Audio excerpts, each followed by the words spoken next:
Greetings everyone, my name is Raziel and in this video I want to talk about Saul Nidoran.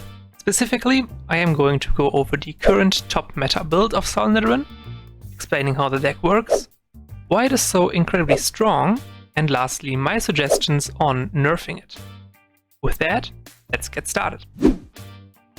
So here's the list, or at least this is my recreation of the deck.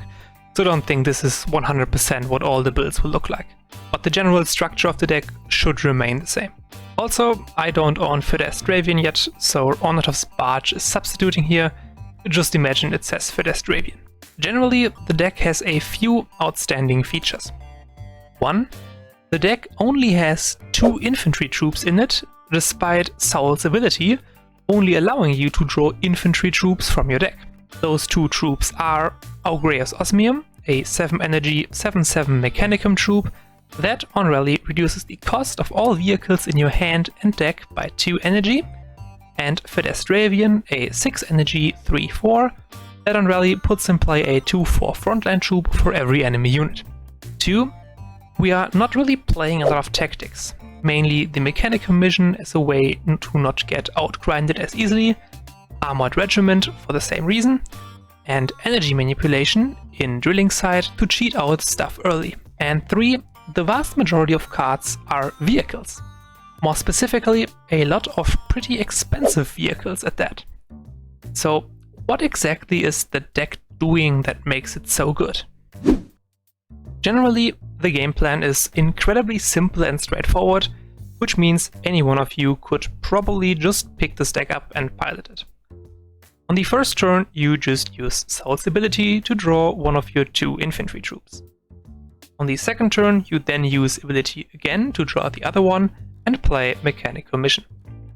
From here on, you have a couple of options.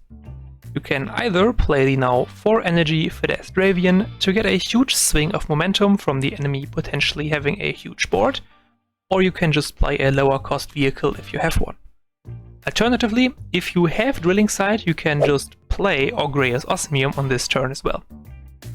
Following this, you play Augreus Osmium on the 5 energy turn, assuming you didn't already do so on the 4 energy turn, which effectively reduces the cost of all cards in your hand and deck by 2 energy.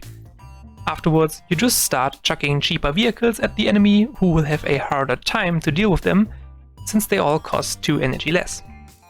You utilize flankers to get rid of important troops and reduce the timer on your mission, and then either finish by smacking face with a lot of big vehicles, or just complete the mission and just swarm with a lot of super cheap vehicles. And that pretty much is it for the deck's game plan. Now, the reasons for this deck being so strong are pretty clear. 1. Augreus Osmium is just an insane card.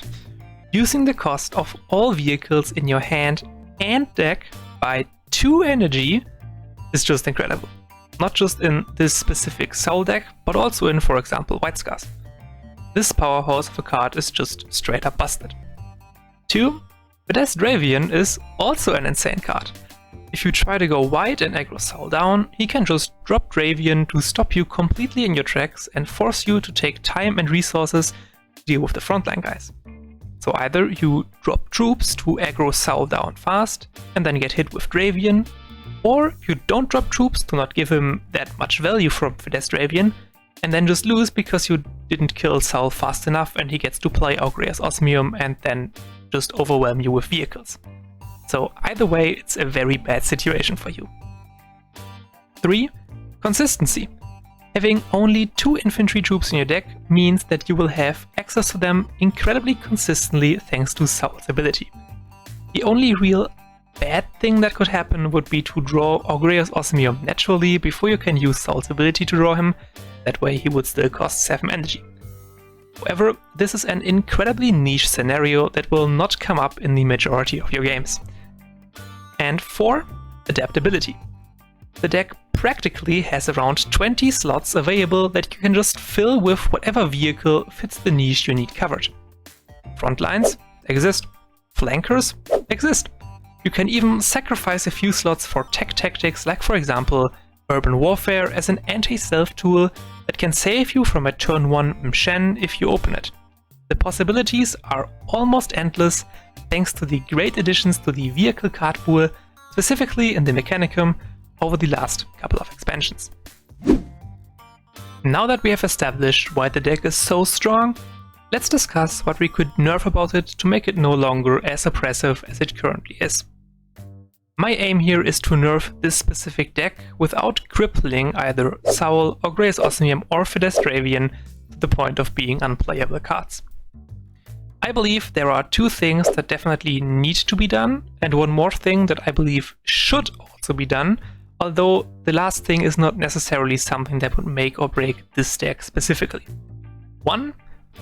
Grey's Osmium needs to be nerfed. I don't think this is a big surprise to anyone, given the card is just insane.